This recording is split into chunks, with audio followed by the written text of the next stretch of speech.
Bismillahirrahmanirrahim. Assalamualaikum warahmatullahi wabarakatuh. Maha suci Allah, segala puji dan syukur kita panjatkan kehadirat Allah. Semoga kita selalu dalam lindungan, bimbingan dan ridho Allah Subhanahu wa taala. Subhanallah walhamdulillah astagfirullah wa Allahu akbar.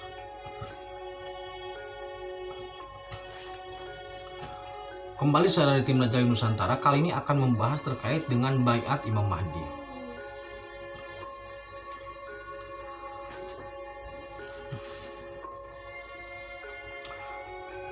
Jadi begini saudaraku ya, informasi yang beredar saat ini, yang pertama bahwasanya Imam Mahdi itu akan dibaiat di Ka'bah di Mekah oleh sekian ratus ulama. Saya pastikan tidak akan terjadi.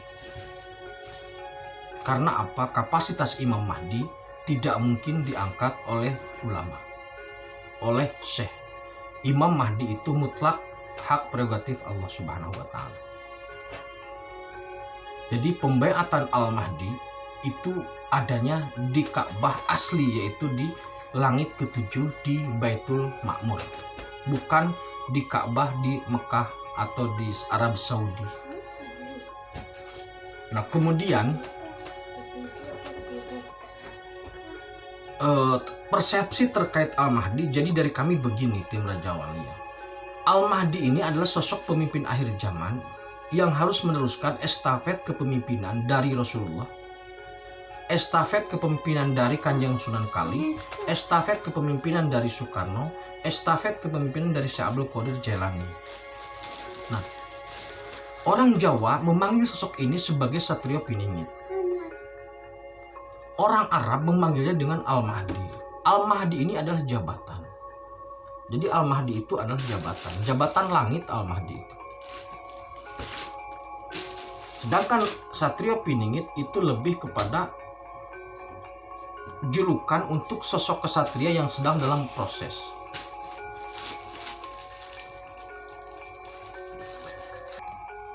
Nah, lalu kemudian apakah umat ini akan berbaiat kepada Imam Mahdi? Jawabannya tidak. Karena begini saudaraku ya, manusia itu tidak bisa menarik sumpah untuk manusia yang lain. Tidak bisa menarik tidak bisa menarik sumpah. Jadi menarik sumpah kesetiaan manusia kepada manusia itu tidak boleh. Maka Al-Mahdi tidak akan meminta orang-orang untuk berbaiat kepadanya. Mustahil. Saya berani pastikan mustahil. Rasulullah itu tidak pernah meminta baiat, tidak pernah meminta umatnya untuk berbaiat kepada dirinya. Tidak Rasulullah itu tidak pernah memerintahkan umat untuk bersahadat kepadanya. Buktinya apa? Ketika Rasulullah wafat sampai saat ini, orang-orang itu bersyahadat langsung kepada Allah. Ada ataupun tidak ada Rasul, syahadatnya seperti itu. Maka Al-Mahdi pun demikian.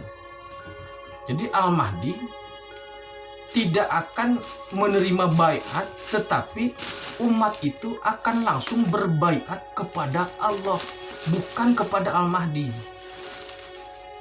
Contohnya begini, ketika kita bersyahadat umpamanya, saudaraku, atau ada mu'alaf bersyahadat.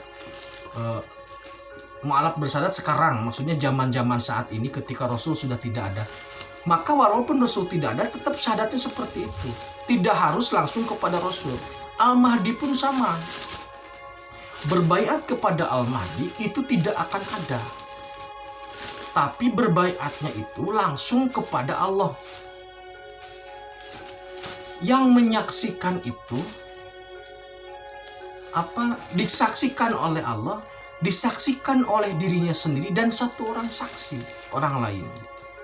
Tapi yang terpenting adalah dia yang bersaksi langsung, dirinya sendiri yang bersaksi, kakinya sendiri yang bersaksi, tangannya, matanya, rambutnya semua bersaksi untuk berbaiat kepada Al-Mahdi, tapi langsung kepada Allah. Itu. Dalam artian begini, karena ada pola seperti ini ya, ada pemikiran bahwasanya di akhir zaman ini semua orang siap berbaiat kepada Al-Mahdi. Ini harus diluruskan, bahwa semua orang siap berbaiat kepada Al-Mahdi, siap dalam pasukan Al-Mahdi.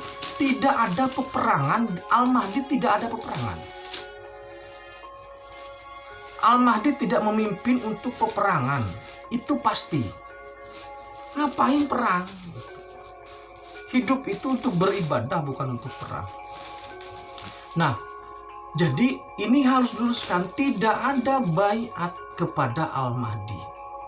Yang ada adalah baiat kepada Allah.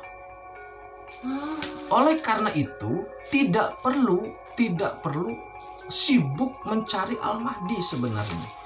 Karena ketika informasi Al-Mahdi sudah muncul, maka langsung kepada Allah. Karena yang diukur oleh Allah itu hati. Jadi,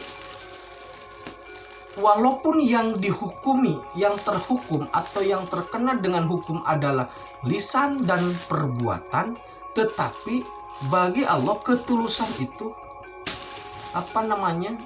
keikhlasan itu, keyakinan itu adanya di dalam hati. Ketika seseorang sudah mengucapkan sumpah, mengucapkan ikrar bahwa dia berbaiat kepada Imam Mahdi, itu langsung kepada Allah dan Allah tahu. Jadi baiatnya transenden, bukan salaman dengan Al-Mahdi, bukan di depan Al-Mahdi berbaris seperti halnya upacara, tidak seperti itu. Karena sosok Al-Mahdi itu seorang waliullah, bukan seorang rasul. Rasul pun tidak menuntut baiat kepadanya. Karena harus kepada Allah. Ini urusannya dengan Allah, bukan dengan makhluk, gitu maksudnya. Ini urusannya dengan Allah, bukan dengan makhluk. Karena syahadat itu yang nomor satu, asyhadu alla ilaha illallah, itu dengan Allah urusannya. Makanya ketika Al-Mahdi sebagai orang yang Allah tunjuk untuk menjadi pemimpin berikutnya, maka urusan kita tetap dengan Allah. Jadi tidak ada pembaiatan Imam Mahdi di Mekah, tidak ada perintah kita untuk berbaiat secara bersama-sama, secara massal di depan Al-Mahdi, tidak ada. Yang ada adalah kalau kita suatu saat ingin berbaiat kepada Al-Mahdi, berbaiatnya itu langsung kepada Allah. Sendiri di malam hari setelah sholat, itu aja bisa. Karena apa? Yang mengukur, yang melakukan pengecekan, yang mensupervisi langsung. Bukan Al-Mahdi, bukan Imam Mahdi, tapi Allah Subhanahu wa Ta'ala. Dan Allah pasti yakin, saya yakin, hakul yakin, Allah tuh tahu hati kita. Pasti itu, mutlak itu. Makanya ketika seseorang berbaiat, tidak perlu ketemu. Tidak perlu ada pertemuan, tidak perlu ada kesaksian yang berbaris, berjejer seperti pasukan, kemudian berbaiat di depan, berbaiat setia kepada Imam Mahdi untuk menjadi pasukan Imam Mahdi. Tidak ada. Semua gerakannya itu sunyi. Imam Mahdi itu gerakan sunyi. Karena apa? Imam Mahdi itu wali. Kalau wali itu tidak ada kewajiban deklarasi. Kalau Rasul harus, karena dia bawa risalah. Karena gerakan Imam Mahdi sunyi, maka baiatnya pun sunyi.